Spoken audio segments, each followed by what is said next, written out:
Okay, everyone, welcome. It is so great to see you here at this Monday of Computer Science Education Week 2022. My name is Emily Tomford. I am the Computer Science Coordinator at the California Department of Education. And I'm super happy to just be hosting this wonderful selection tasting menu of all the professional learning going on at our seasons of CS throughout our state of California. We have so many great presenters here. I am excited to share them all with you, and I hope everyone will get a taste of something that they have never tried before. I'm going to start out by showing you, and not introducing by name because there's so many of them, all of our wonderful presenters today from all across the great state of California. We have people from county offices, from districts, we have some students, and thank you all so much for contributing to this event. We're going to go through with the expectation of about 8 minutes for every little mini activity. We're going to race through these. Go straight through, just a little taste. We're basically not going to finish anything. We're going to start and create excitement. And then you're going to have the chance to register your interest in any of the upcoming PD. So there are links on all of the slides. There's some specific workshops you can sign up for now. And you can also fill in the Google form to get future notifications about PD offerings at the Summer of CS. So without further ado, I would like to move on to our first, what I'm calling our appetizer. We have some students here today, and I want to welcome them.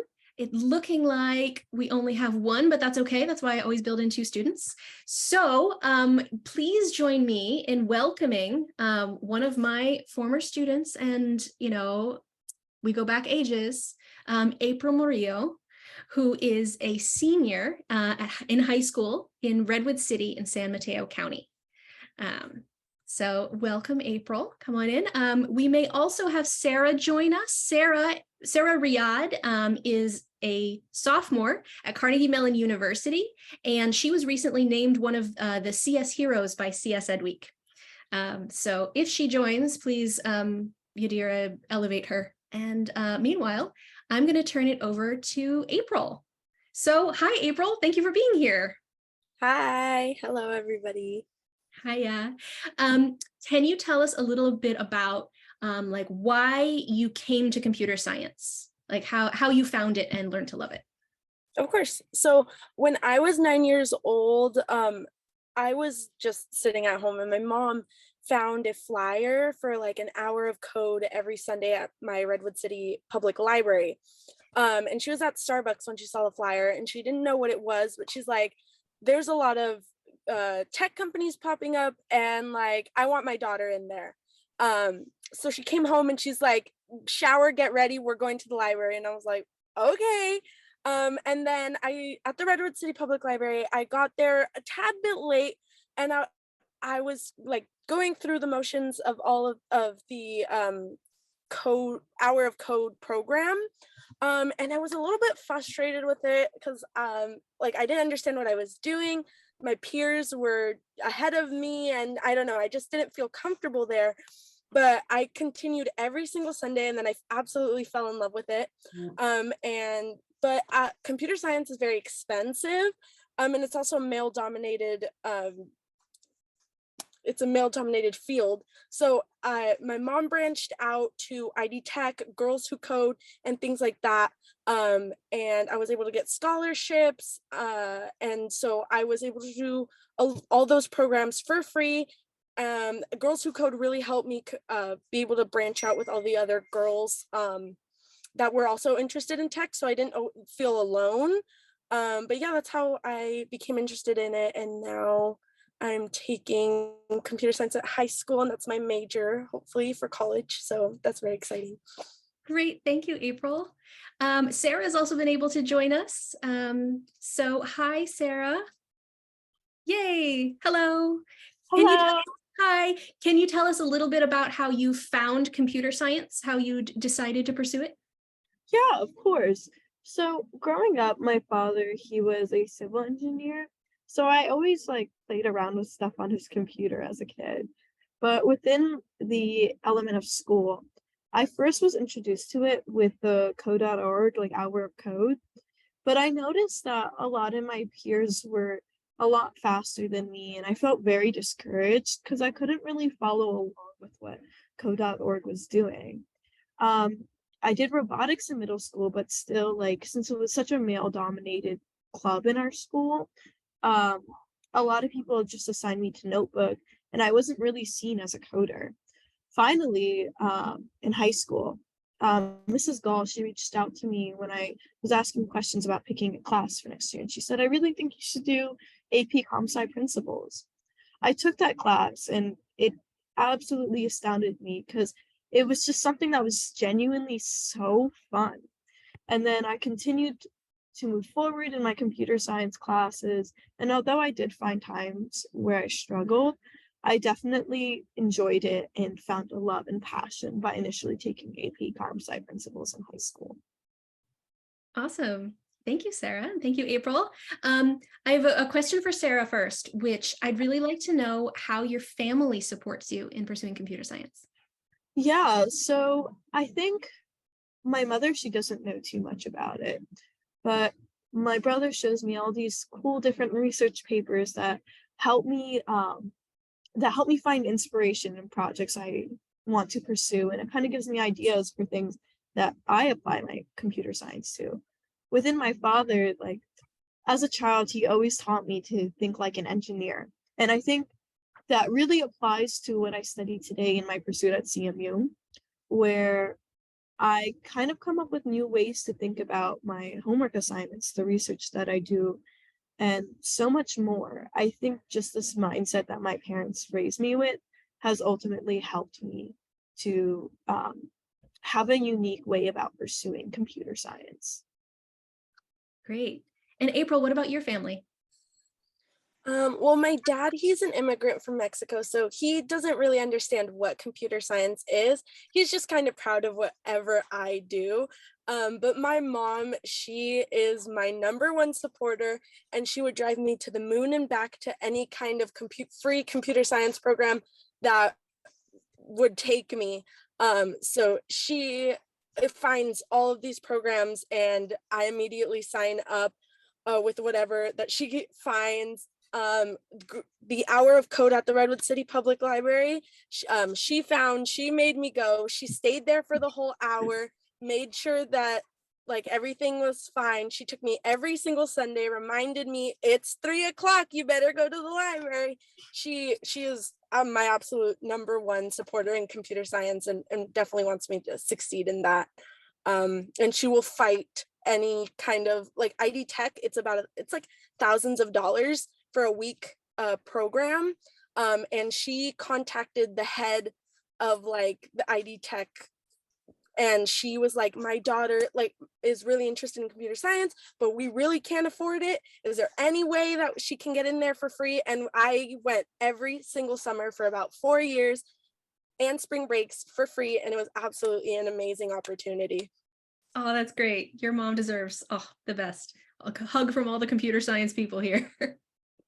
I have one last question for you both, and I'm going to start with April.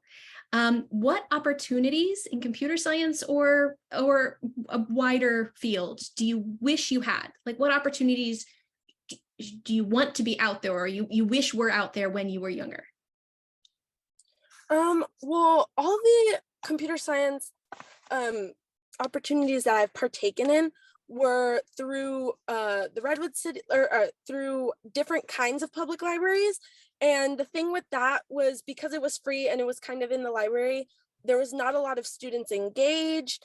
And because of that, the teachers, they stopped going after a couple weeks. So I just wish that there was other opportunities that were more structured, but still free for all of the people that can't afford computer science classes, because ID Tech was super amazing, very structured, but that was thousands of dollars. Every student there paid thousands and thousands of dollars or hundreds of dollars, and I being able to get it for free, it was like something that I was like, oh my goodness, like this is such a nice opportunity, but I was lucky enough to get it for free. All the other programs that I was partaking that were free were just not like structured. The students weren't engaged. It wasn't really like a nice Yeah, I hear you. We all been there. Yeah. What about Sarah? What opportunities do you wish there were or had been? Yeah, also coming from a low income background, like I had like the complete opposite of the spectrum. My parents are also immigrants, but they weren't really um connected to the resources to find these things in the first place. They didn't know how to reach out to like a local library. So I wish there was actually more things geared towards schools themselves. For example, the reason why I really liked AP Comp Sci A was that it was actually made for low income students to be able to initially access computer science so they can provide themselves with the resources. So I'd love to see more programs like that, but implemented at a younger level, maybe middle school, because I really enjoyed the structure and so forth. Another thing I would really appreciate is that kind of like CMU has something called Tartan Scholars, which is something for like low income minority students. That minorities just for origins, but something that specifically like outreaches computer science to these minority communities and marginalized communities in order for them to gain that initial access in the first place. Well, thank you so much. Well said on all of you. I wish we had the whole hour just with you, but we've got to say thank you and a round of applause to April and Sarah. Thank you for all the work you're doing in your community and for yourselves. You deserve to be advocates for yourselves and not just work for everyone else. So thank you for our student panel. We're going to roll straight into Lauren and Kate, who are going to share about the CS for CA Administrator Workshop. So I'm going to let you take it and introduce yourselves. Thank you so much, Emily. And I just want to say thank you to April and Sarah for sharing your really inspiring and insightful stories with all of us. Your stories are a call to action for all of us who are working on the winter of CS, the summer of CS, the whole seasons of CS program, because the impact that we hope to have is the one you're asking for, where there are equitable opportunities for all students in computer science, where it's not just the few who have the rockin' moms that you do and dads who've gotten you involved in it, who've gone above and beyond, but for every student in every context, and especially students who have been marginalized and have not been included in computer science. So thank you for putting faces and voices to that mission that we're all trying to live out.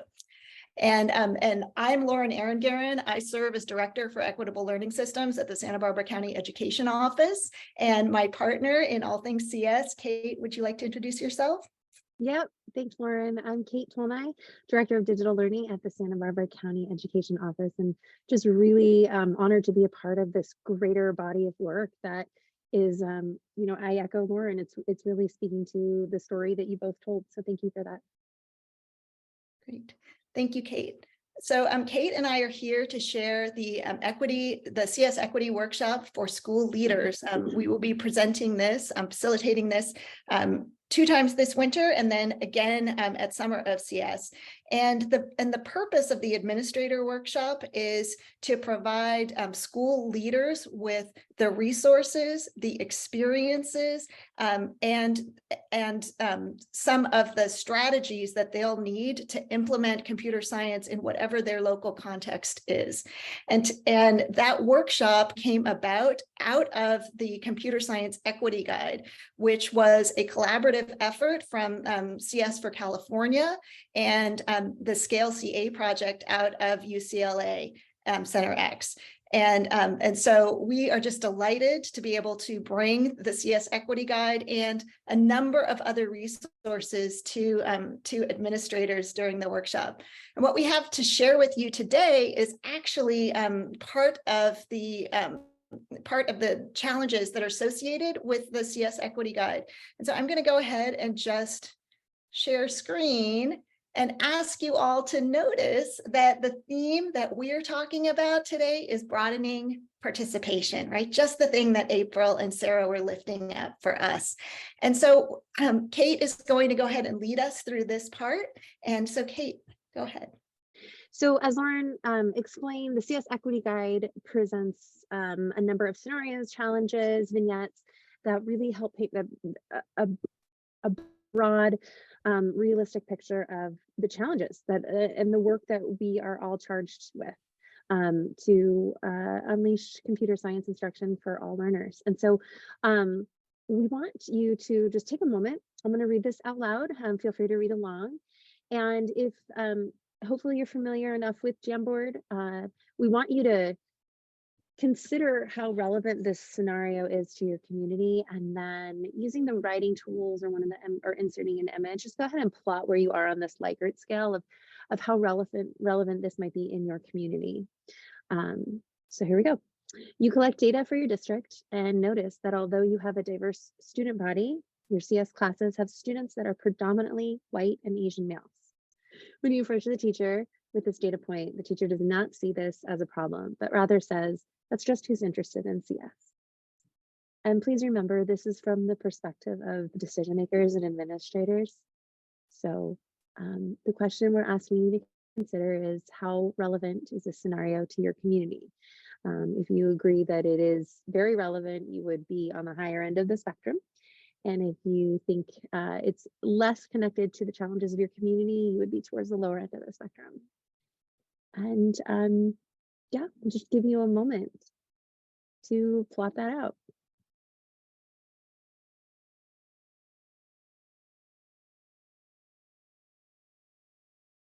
Oh, I love it. There we go. There we go. Lauren, when this activity is done in the workshop, what are some ahas? Is there any ahas that have come out of this in particular, or any big ideas that you've gone deeper into? So, just as April and Sarah recognized, it is an issue broadly in the state of California that Hispanic students, Latinx students, and African-American students and women and girls are less well served by the system that we have in place right now to provide access to computer science. And that also, LGBTQ youth are marginalized in the system and don't seem to be as included as much. So broadly, that seemed to be the case. It's not the case in every single context, but it does seem to, as it's showing up on the Likert scale, this seems to be what we see regularly. Perfect. Maybe let's go to the next part of the activity.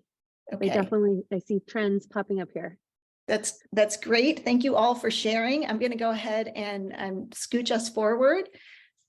And so the next thing that we'd like you to think about, having thought about this in terms of how relevant the issue is, in terms of this challenge, number one, how might you respond? And you can just take a Post-it and maybe type a little response there quickly.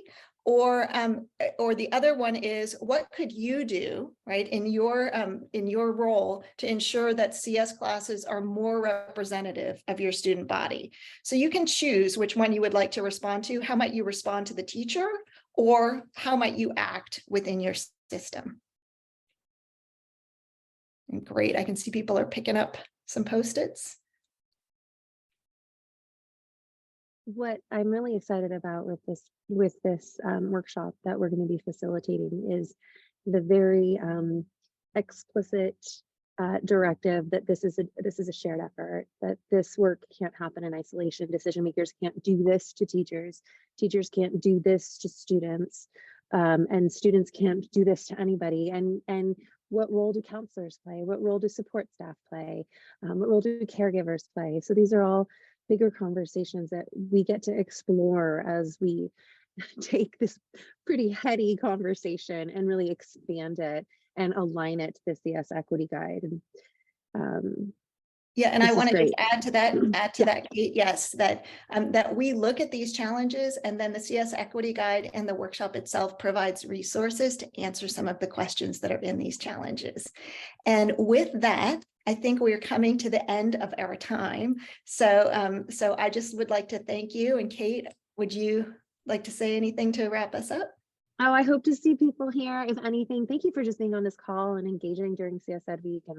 And if not now, when? So let's do it. Great. And we'll pitch it back to you, Emily. Thank you so much for putting all this together. Thanks all. Awesome. Thank you. Round of applause for Lauren and Kate and their preview of the administrator workshop.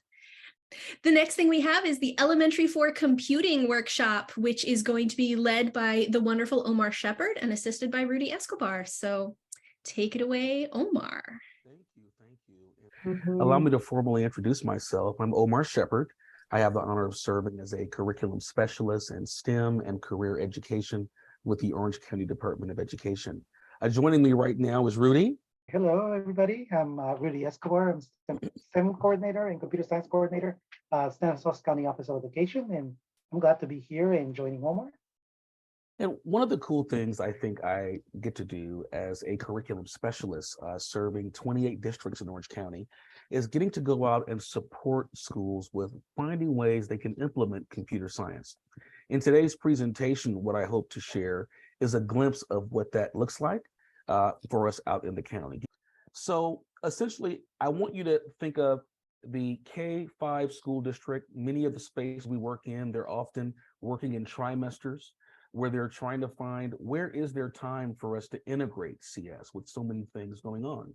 So I want to welcome you on a day in the life of Dr. STEM in Orange County as we visit a school site, working with teachers, supporting them to think about ways they can use a strategy such as physical computing to integrate opportunities for students to learn computer science concepts, spaces where teachers are able to find connections to math concepts or language arts concepts or things that they're working on with students to be able to make sure that the time that they spend with them, if they find the space to engage with CS, that is purpose-driven, that is meaningful. Here is actually a shot that I really love. We're talking about sequence. Some of you may have seen the fun PB&J video. Well, here the students are getting a gander at that as they prepare to learn about sequence. In this image here, the teacher is prompting the students to think about an algorithm they come up with every day as they are getting ready for school. And what we were sharing was just a glimpse of ways in which we support teachers in finding ways to meaningfully engage students and finding ways to connect to simultaneous goals we may have in the classroom. Maybe there are goals around math, around science, alongside computer science, but they allow us to find ways to be able to engage our students to allow them to have exploration and discovery. In this space here, we work with some fourth graders where they were learning a little bit about perimeter and area. And we're trying to figure out how can we figure out a way to code this drone to fly around the perimeter of the classroom.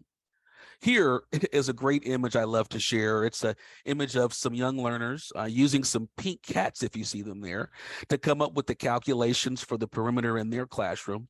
But it was just an opportunity for us to get a glimpse of what is it when we engage students in this thing called computational thinking. But without further ado, that was just a glimpse of a day in the life of Dr. STEM in Orange County. I want to welcome you to a snapshot of what you might encounter in elementary for CS. So welcome to computer science. I'm so glad you're here. Recently, when working with kindergarten teachers, we were talking about, what are some of the things that we can help our young learners learn as we're working with them, especially as we understand these transformative social emotional learning standards? Well, we understand that this idea of a relationship skill is a great way to help them to have the ability to establish, maintain, and restore healthy, supportive relationships and to navigate diverse settings. With that, we began to think of what are some I can statements we can share with these students. Well, fortunately, our friends at CDE have given us some statements for students and for a community. For students, it might say, I can communicate clearly, listen to others, be open to solutions, and seek and offer help when needed to build positive and healthy friendships and other relationships with people who are similar and different from myself. I can make positive choices and prevent and resolve conflicts with care and respect.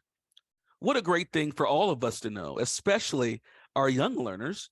So as a community, we can say, as we work with our students, we can build a sense of social and community responsibility by building positive, constructive relationships with individuals of diverse perspectives, cultures, languages, histories, identities, and abilities. We can prevent and resolve conflicts in ways that maintain and heal relationships. So with that, we began to wonder, how could we come up with a fun way to engage our learners with a fun program, Scratch Junior? I'm curious, I know I'm kind of off the camera now. How many of you have heard of Scratch Junior? Awesome. Hopefully many of you have. And if you haven't, I'll have you know, it was developed by MIT as a great tool to support learners ages 5 to 7 to be able to create interactive stories and games, allowing them to snap together graphical programming blocks to make characters that can move, jump, dance, and sing. So earlier, we were talking about ways we can think about some of those relationship skills we might build. Well, because we can modify characters and be able to get them to respond and interact, let's think of what we might say.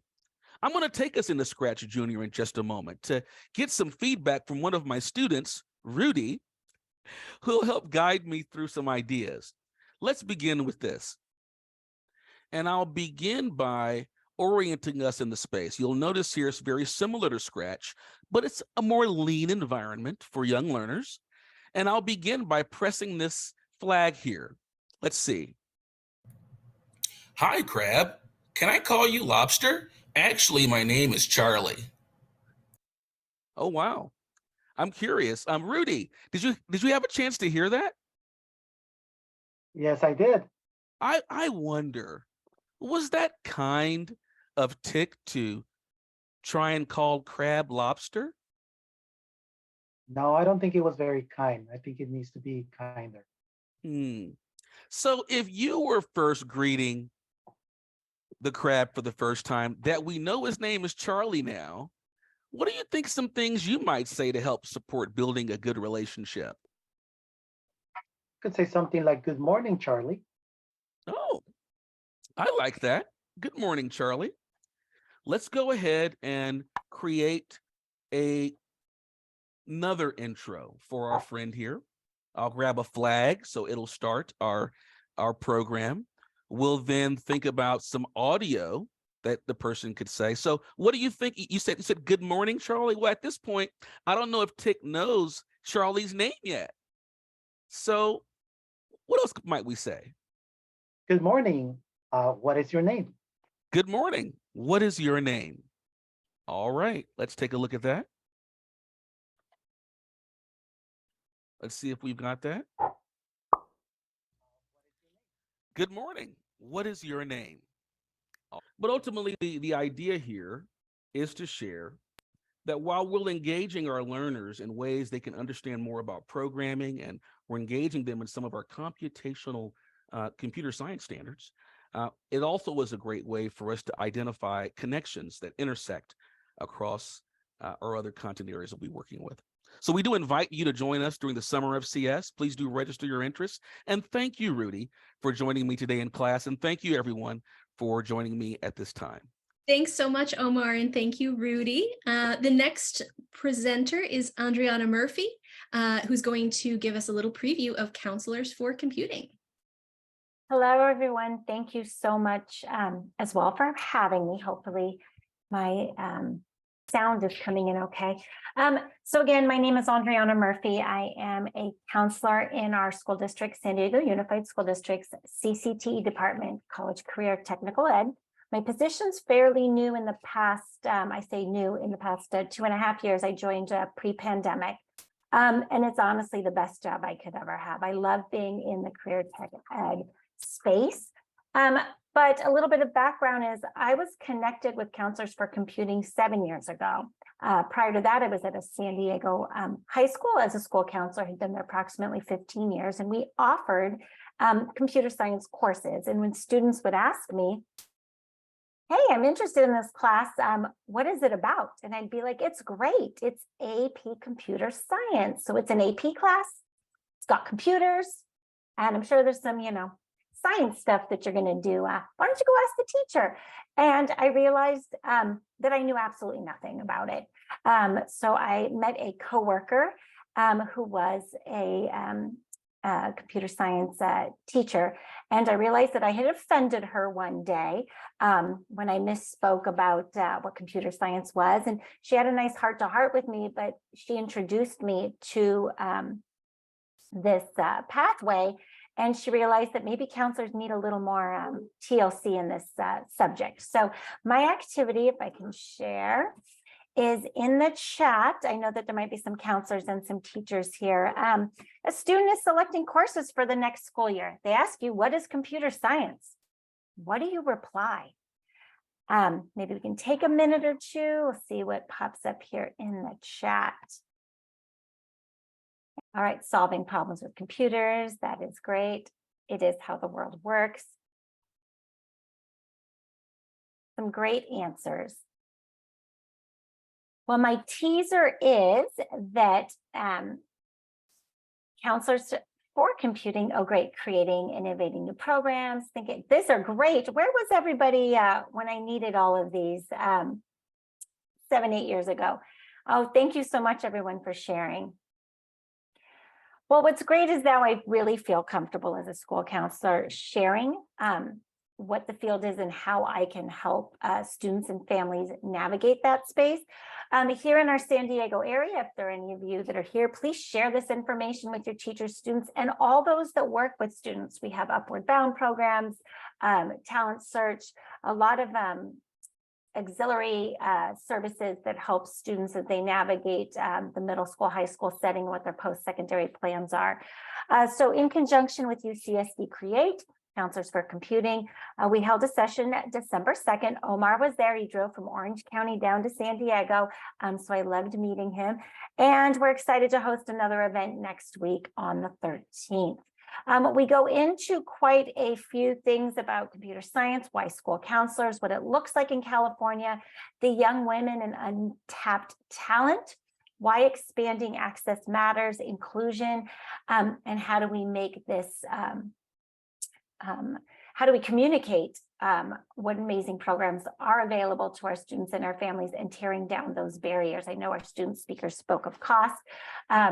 We're here to do as much as we can to take out that kind of extra that it's only for certain kids. Another thing that I wanted to bring up, and I'm going to just show a sneak peek here, is we have in our district dual enrollment programs through the Community College District, San Diego Community College District. And what's been really great is we've been able to bring in our AP Computer Science principals into an articulation agreement. This one is specifically with Mesa College. So students enrolled in the AP Computer Science class, which is taught by the high school teacher, have the opportunity to not only get the high school weighted credit for the class, take that AP test, but also take an articulated exam that was created in collaboration with the high school teacher and the college staff, and they can receive computer science credit 150. So that is a 3-unit class. In turn, we put those credits back on a high school transcript, so students are receiving weighted credit as well. So that's not only a great dashboard indicator, but this helps navigate a pathway completion program, certificates, etc. We have that set up for our computer science class. And on this slide, we have that also set up for our cybersecurity classes that we have. So students that are in those concentrator and capstone courses also have this as an option for them as well. And as you can see here, the number of units that students can leave high school with is pretty substantial. Thank you so much, Adriana. Round of applause. And our next presenter is Mariana Hernandez from Redwood City, who's going to be presenting with Sarah Watanabe from the county office. Hello, I'm Mariana and I'm an 8th grade math teacher. Don't leave though, I promise this is going to be the most fun you've ever had with math. And Sarah's going to be here to prove and show you that it's fun. And I'm Sarah Watanabe from the San Mateo County Office of Education, and I will be playing the role of a student today. Yay! So I have this beautiful slideshow, and you will notice that these are CS heroes, right? But what's missing from this, Sarah? Who's the most important person missing there? The most important person? For your favorite hero. My favorite hero. Oh, my favorite hero was Naba. She's a new CS hero this year, and she works on inclusivity for students with autism in CS. And so I would love to see a poster of her. Ooh, we really should make one for her. That would be really important. So I think we should work on that. What do you think? Yeah, let's do it. Let's do it. I'm putting a link for Pirate in the chat, and all of you can play with us. Because math isn't fun if you're not playing, right? So if Sarah could click on the link and share your screen, I'm going to talk you and all of you who want to play along with us there. All right, everyone see my screen? I'm going to try playing with this stuff. Yeah. Oh, and I saw that you hit run there. I did. I hit run because I saw it and I just wanted to see right away what would happen if I hit run. And Is this your hero? I noticed it's my hero, but it's really small. Ooh. Can you click on the picture, hover over it? Do you see a little click on that? Oh yeah, there we go. And I see also her name's here, but it's super tiny and like way in the corner. That doesn't look like that poster at all. We can make that better. So first off, if you look at that line of code, line 4 of code. Okay, I see right here. What do you see there? I see it says background and scale and a number and then some long URL there. Well, we're trying to make that picture fit in that right-hand screen, right? If you're using scale, right now, we need to pick a number that is smaller. What would be a number that's smaller? Maybe I'll choose 1. Ooh, in math, what happens when we multiply with 1? Hit run. Same. Oh, but it got bigger this time.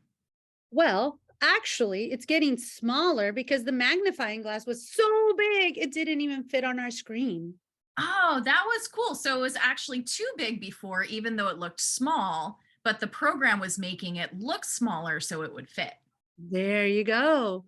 Are you happy with this picture? Do you want to make it smaller, bigger? What are you thinking?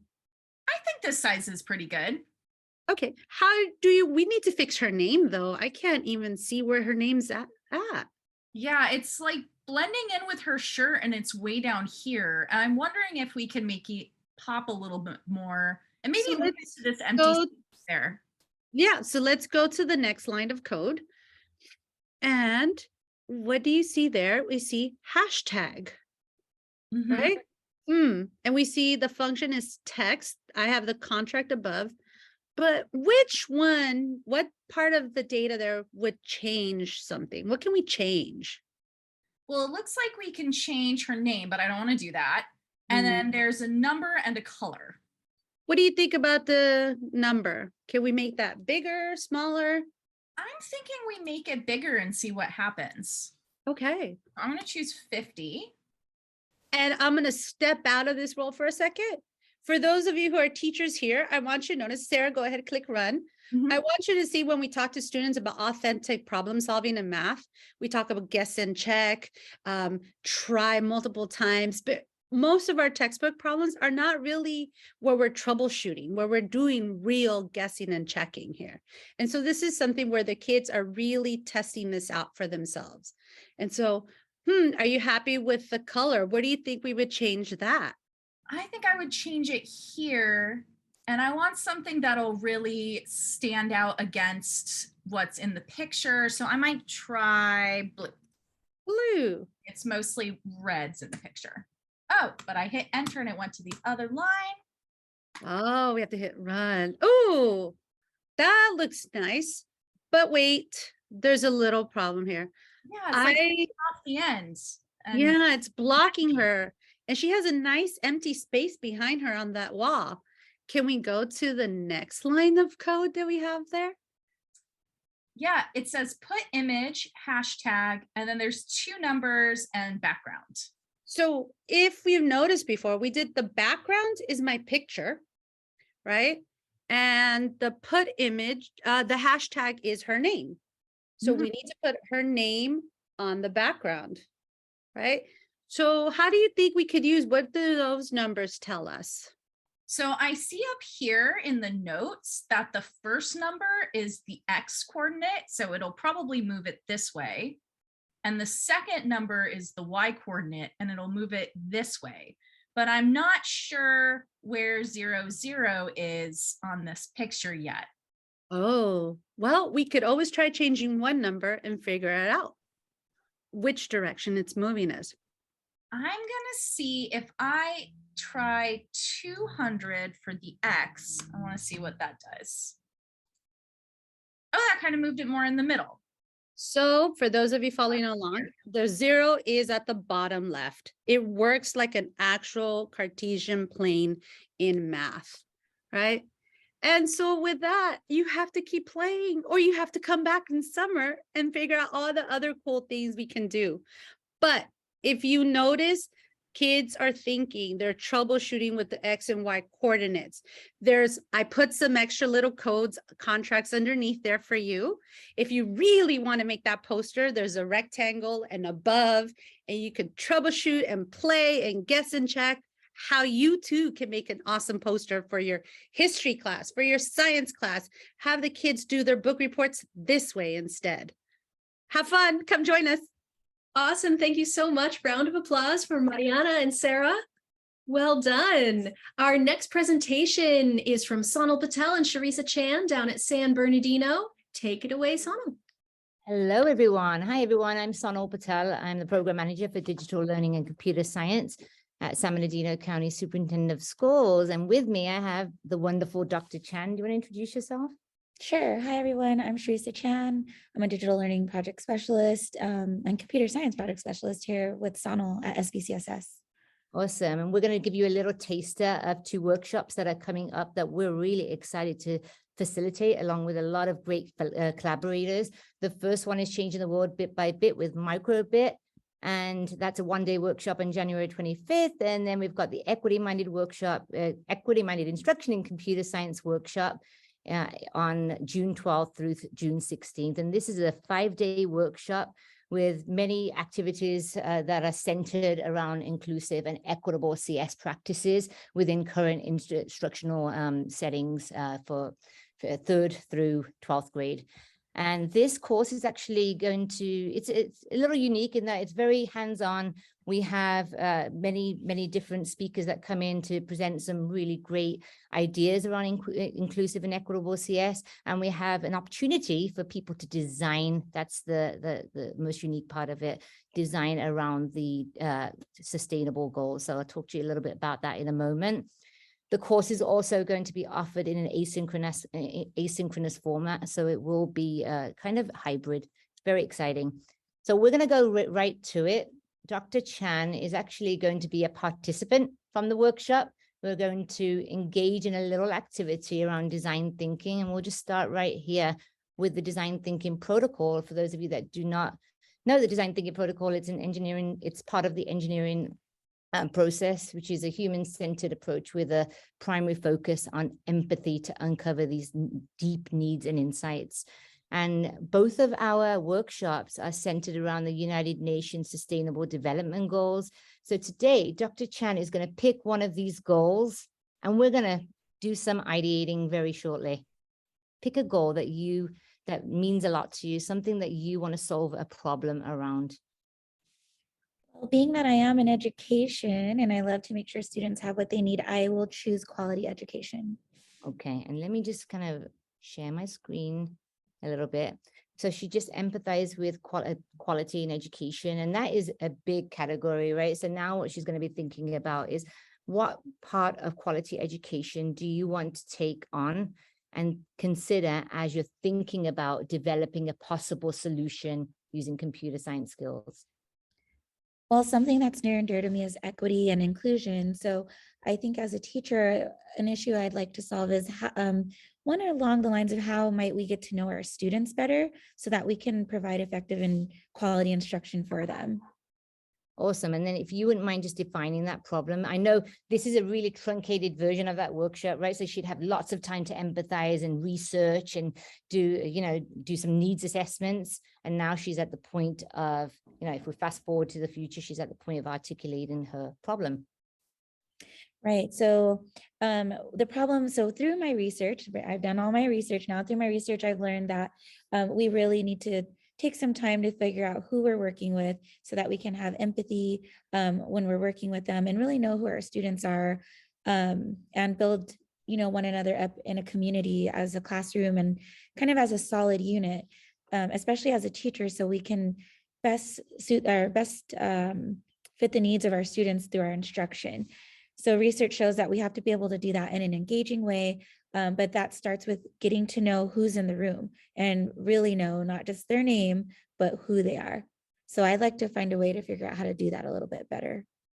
All right, fast forward again, and then we get to ideation. And those of you that know Dr. Chan knows that she is a fantastic brainstormer. It's a lot of fun being able to do this with her. So as you ideated, you came up with a semi-plan, right? Yeah, so during the ideation process, I had a lot of different ideas that came about, but the one that I connected with best maybe was designing an app for students, because I find that students are oftentimes on their phones. They love being on different apps. So I figured, why not create an app for them that allows me to get to know them a little bit better. And that brings me to Applab from code.org. So we're going to go ahead and remix an existing code, kind of similar to the last one that you did, but we're going to do it with JavaScript on this code that's already there. Okay, so we're on this sample. You can go ahead and click on the link and click on remix so that you can remix your own. You should see remix here. You are able to remix at exactly the same time. And I'm actually not going to look at this code here because that we do touch on aspects of that, but I want you to see how introductory this is. So anyone who's not even tapped into computer science can actually come to this workshop and learn so many different strategies. We're going to go straight to the design lab here and look at the app that's already there. There's problems with this app. Teresa decided that she was going to remix it a little bit. What is it that you want me to change? Well, before you change anything, can you press run? I just want to see what it does. Oh, yes. There we go.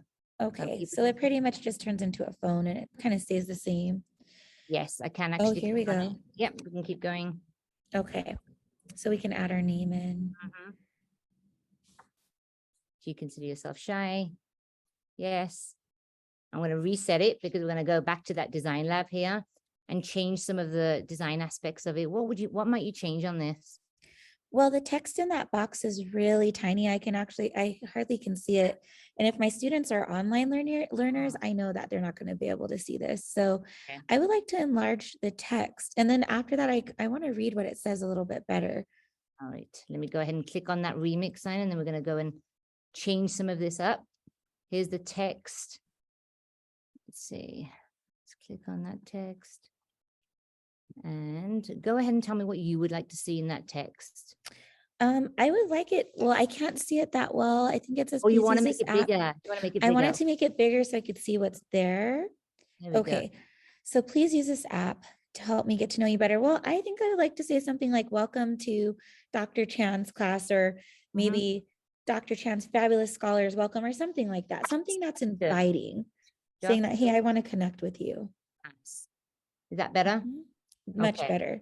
And the size is perfect. Thank you. Awesome. What else do you see on this app that you might want to change? Well, I'm not very fond of the colors. I feel like they're hard on the eyes, and I feel like through some more research, the study of colors and the psychology behind it, it needs to be a little bit more welcoming. So could we just change that background color to black so that we don't have to change everything right now? That might help out a little bit. Absolutely. Here we go. Change to black. What else might you change? Okay, and then also the image on there. Is there a way that we can change that image? I noticed that there are no girls and it's just one person. I would like to show a little bit more of an inclusive environment. So let me click on choose here under image. So all I did was click on the image, and then this popped up, and I'm going to click on choose. And then which image would you like me to click on from here? Can you click on that bottom one? It looks like it might have something I might like there. Absolutely. And you can upload other pictures, of course, as well. But let's click on this one for now. How's that? That's perfect. Can we make it a little bigger? Absolutely. So let's click on that. And you'll have to mess around with it a little bit, but there are ways to do this. Let's do it from here. I was trying to cut a corner there, as many computer scientists do, I'm sure. And here we go. So with that, because we're running out of time, I'm going to just thank you for your participation in this, Dr. Chan. You know, there's so much more you could do with it. That was us prototyping, right? So we're going to go ahead and run this and test it. This is what it'll look like. And then we'd go through the process again and of course, reiterate and go and continue until we've made sure that the app that we developed is mindful of all the biases that it could include, right? That it is inclusive, and it is equitable. Thank you so much for listening, everyone. Look forward to seeing you. Thank you so much, Sonal and Sharisa. I would like to highlight that any links anyone has shared, I have put back into the slides so that you're going to be able to go get that Applab template later. Round of applause for Sonal and Sharisa for our equity-minded instruction in CS. We have managed to make it through 6 presentations in an hour. So a round of applause to all of us. Thank you everyone for being brief and just getting that super quick first taste of all the amazing professional learning opportunities there are in the summer of CS coming up, and also in the seasons of CS. Some of those things you saw earlier were like winter stuff and spring stuff. So what can you do from here? The big action you can do is click on this register your interest link, which I'm sure Yarira will be putting in the chat for everyone to do. So if you have seen any of the workshops in the previous slides that you'd like to sign up for, like the microbit workshop or the counselors for computing that's coming up, go for that. But also the summer of CS is going to be an amazing thing happening all throughout our counties, different regions, in person, online, happening in the month of June. And you can fill in this register your interest form so that you can be alerted when registration is open for those amazing workshops. We're really happy they were all here and we're able to show you just a smidgen of what's going to happen at Summer of CS. It's going to be a really fun and exciting time, and we're looking forward to seeing all of you there. Please complete the interest form so we can get in touch with you and let you know about all the opportunities that are going to be available this summer.